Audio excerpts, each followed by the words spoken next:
her thoughts just continue to blossom and touch everyone. This idea of virulent truth telling and thinking, you know, she caught a lot of flack for it in her life, but she said, if we think, really think, then we will not mess up the world. She believed in lots of truths, not just one truth.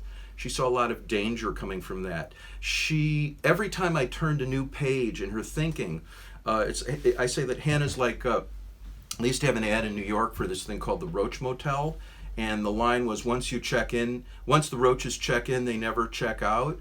And I feel like that's what, when you get into Hannah, it's like once you check into Hannah, you never check out. I mean, she talks about taking care of the earth.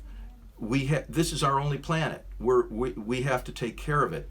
She talks about getting along with other people. You have to just see everything from somebody else's point of view as well as your own. And she says it's a grand, glorious mess, but that's the only alternative there is to tyranny.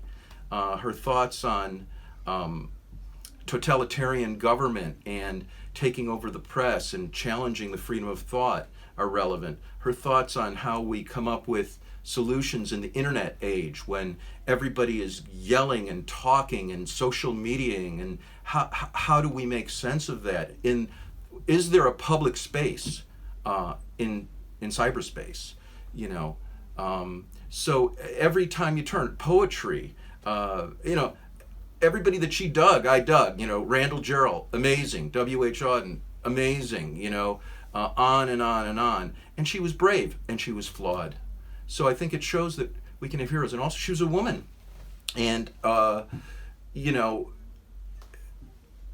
the odds that the obstacles that she had to overcome in that era. There's a picture in the book, actually, one of the only photographs that I used that I found, which was, I don't know where it was. I think it's Princeton or the University of Chicago, and there's like 70, you know, dudes with like suits and mustaches and ties, and one woman sitting in the front, and that's Hannah. And that was the world she had to live in, so very relevant.